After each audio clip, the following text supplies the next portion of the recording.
This is what I love about this scooter, kasi napaka-nimble. Ang bilis niyang i-flick, mga katodo.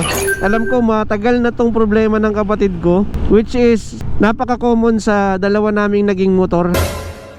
Naka-bend masyado yung paa ko.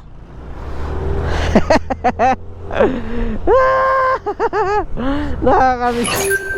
Ay, nice pa. Wow, ha? Yun naman talaga yung hinahanap natin, no? Sa mga bagay, especially sa motor na maaasahang tatagal talaga. So, ayan, ano? Ito ang motor. Ito ang Honda Beat. I-discuss natin ngayon kung ano yung mga pinaglalagay ng kapatid ko dito. So hindi na to masasabing all stock. So simulan natin dito, no, sa harapan. Kung makikita nyo, naka-customize headlight na to. Hindi ko alam kung anong tawag dito, pero ang lakas niyang uminit, oh. Malakas siya masyado, para siyang nakaspot na ilaw, no. So ito yung isa sa mga bago. Obviously naka-auxiliary light na siya. Ang lakas din nito, tinry namin kagabi kasi New Year, no? So tinry ko yung ilaw na yan kagabi. Ang lakas din. Ayan. And then dito, guys, naka TRC na siya na shocks, front shocks niya. Ang gulong niya ay naka V-rubber. Hindi ko alam kung nagpa big tires na to, pero it looks like nakapag big tires na to kasi 90-90 na to, eh. Oo, pinalakihan na niya to ng onte. 90-90 ang tire by 14, no? So hindi ko alam kung ano pa ang mga minodify niya, pero para sa akin okay naman yung modification na ginawa niya dito sa harapan. Ayun, yun nga, may mga onting blemishes na to kasi 2019 model. So 6 years na to sa kapatid ko. Talagang kailangan na niya ng pagmamahal.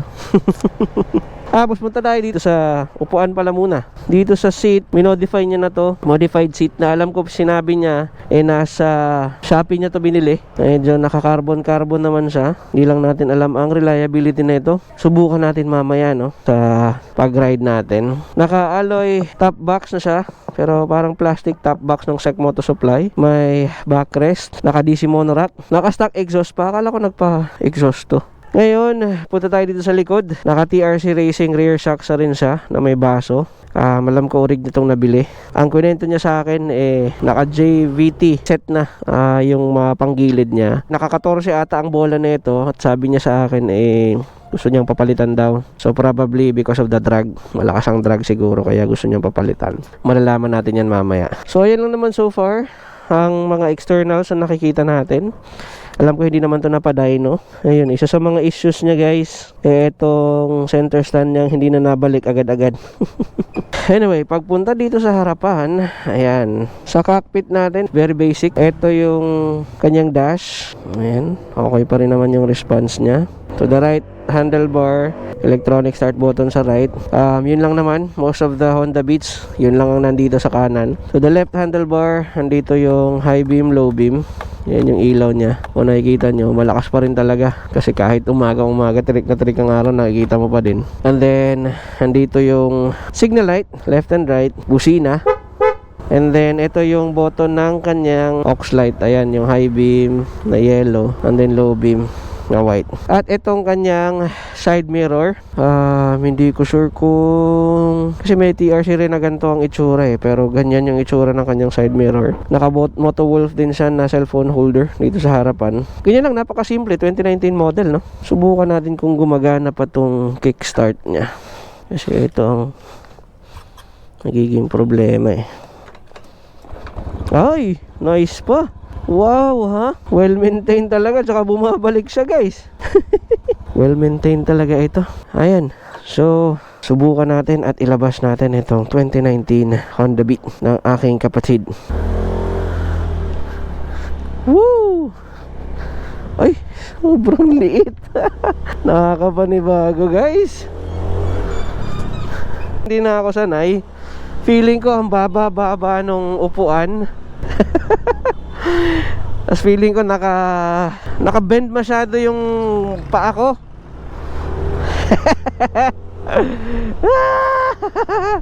Nakakamiss. So mga katodo, ang pinakauna kong motor talaga, 2016 Honda Beat. FI na yon, FI. Na nagtagal sa akin from 2016 to 2020, 4 years din ata. And nasa mga around 36k odo ata yon. At during the pandemic, dahil nga dalawa yung motor natin, meron tayong Honda Click And meron tayong Honda Beat. So binenta natin yung Honda Beat natin. At alam ko binitawan ko yun, nasa mga around 33 to 36,000 ang odometer reading niya. So good na rin by that time. So anyway, talagang Honda Beat user ako noon pa. Bago tayo nag Honda Click, bago tayo nagkaroon ng big bike, Honda Beat user talaga tayo. So familiarity wise, familiar ako sa motor na to. But it's been a while, no, since 2016 na nakagamit tayo ng Honda Beat. Woo! Nakakatawa. Ang cute na bike. Ngayon, itong kapatid ko sobrang nawili rin siya. Nakita niya kung gaano ka tibay ng Honda Beat at kung gaano ka reliable, no, noong time na hinawakan natin yon. Kaya napabili siya nito. And kita nyo naman, since 2019, ano na ngayon, 2025 na, mga katodo. Happy New Year pala sa ating lahat, no? Today, binablog natin to, it's New Year's Day. So 2025, napabili siya nito. So ilang years na yon? 2019, 6 years. Diba? Tama? O roughly 6 years. 6 years na sa kanya yung bike na to na may, ano ba itong odometer na ito? 55,053 ang tinakbo. So talagang ano na to, well loved and used bike na to. Pero guys, yung arangkada at hatak, panalo pa din para sa isang 110cc, no? This is what I love about this scooter, kasi napaka-nimble. Ang bilis niyang i-flick, mga katodo.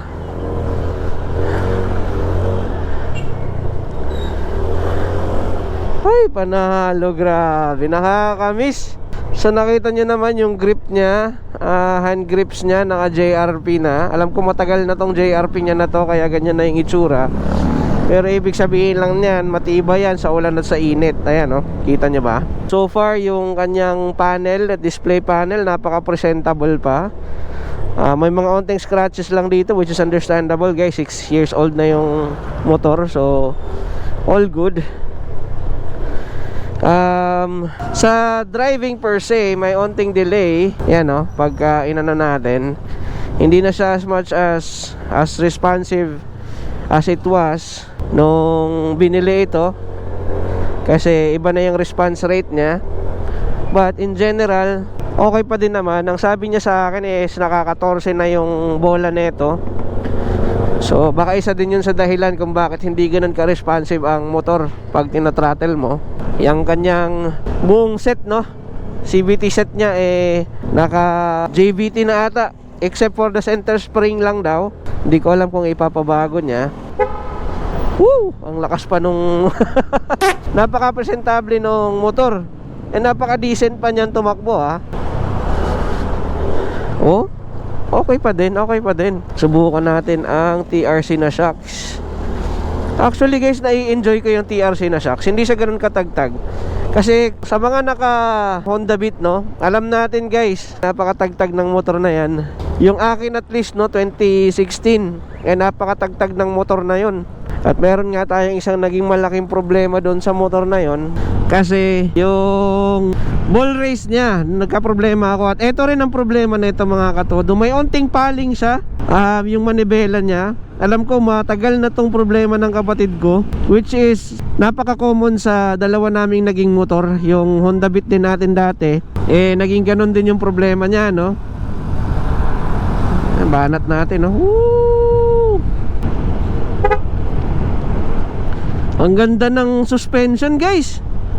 Yun nga, balik tayo, no? May onting paling lang siya dito sa kanyang manibela. Unting-unti lang naman may vibration na hindi ko maintindihan pag higher RPM na, or pag tumatakbo na tayo na medyo mabilis. Nasa around 40 to 50 kilometers yung takbo natin. Ramdam ko yung vibration. Hindi naman sobrang agaw. Yung problema kasi sa akin dati, pag nalubak ako ng kahit onti lang, na alam kong magagalaw yung shocks, no, sa harapan, talagang aagawin yung manibela pa kanan. Yun ang problema nun. Yung sa akin, ha, eto, onting-onti lang naman, or sadyang sanay lang ako sa mabigat, kasi yung big bike natin, nasanay na ako sa bigat ng manibela. But anyway, all good naman. And gustong gusto ko yung rear and front suspension niya, mga katodo. Hindi ganun katagtag. Tapos yung seat niya, yung cushion sa seat niya okay din naman. Alam ko parang Shopee Gaming niya ata itong binili. Ayan oh, grabe maglaro yung shock sa harapan at sa likuran. Ang galing. Oh, nice. Takbo natin ng 80. Ayun.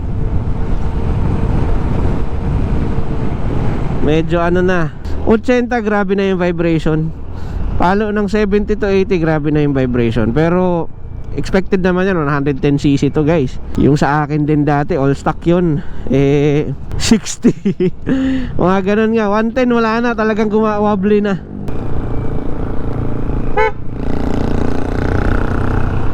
Comment naman kayo mga katodo kung saan pwedeng ipagawa ito na aking kapatid. Yung mga gumagawa ng kumpleto sa gamit na ball race, no? Kasi ball race ang problema na itong gantong sitwasyon na nangaagaw, tsaka napaka wobbly nung harapan. But yung sa tagtag wise wala naman siyang kaproblema. All good naman. Panalo pala talaga ang TRC, no? They live by what they were saying, na maganda yung kanilang suspensions. First time natin tong nakatry ng TRC. Ganito pala. Ito malalim-lalim. Oh, panalo. Hindi ganun karamdam. Grabe tibay ng Honda talaga. Super reliable. Honda Beat all the way. Mga pangharabas-harabas, ang tibay niya pa din. Para sa akin, yung issue ng ball race, maliit na bagay lang yan. Kung, di ba, sinerbisyuhan ka naman ng motor mo ng for how many years. In my brother's case, 6 years na siya. Nagampanan naman talaga ng motor ang pagsiservisyo sa kanya. Maliit na bagay yung panghihingi ng motor ng kanyang parte. Yun nga, reliability, no, matindi. Durability, matindi.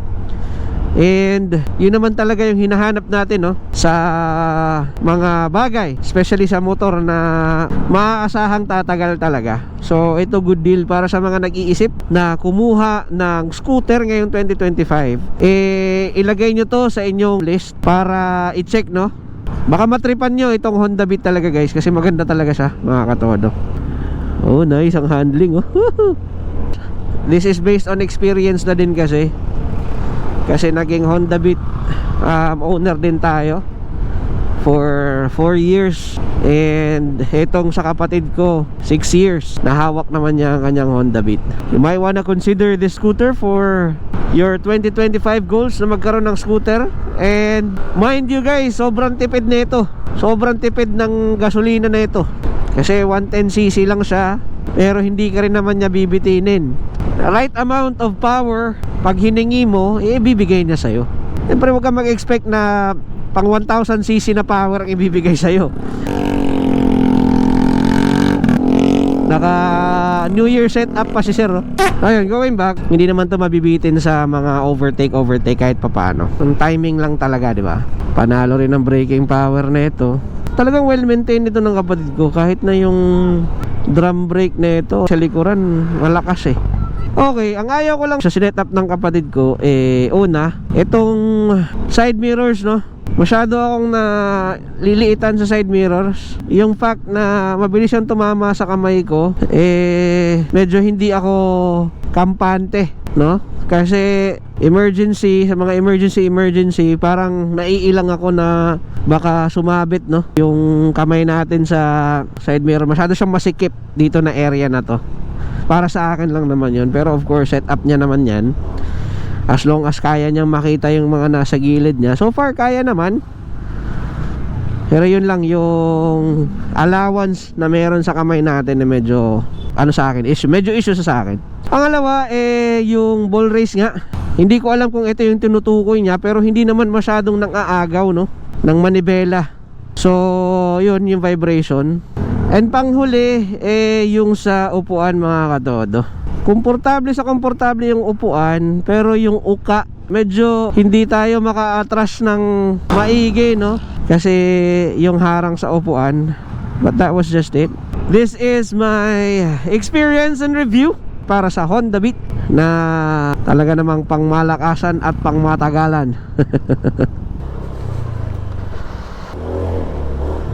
Alright guys, so nakauwi na tayo. Ayan yung Honda Beat 2019 ng aking utol. Kung nagustuhan mo ang ating topic for the day, please don't forget to like, share, comment, and subscribe. Ilagay mo na rin sa comment section kung trip mo bang kumuha ng 2025 Honda Beat para iyong maging pang service or pang negosyo ngayong 2025. And of course mga katodo, wag na natin kakalimutan na sa lahat ng mga pangarap natin, maliit man yan o malaki, sipagan natin, kilusan natin, at itodo pa natin. Peace out mga katodo. I'm buried in my grave. To the system, I don't wanna be a slave. I've been doing shit my way, or the highway.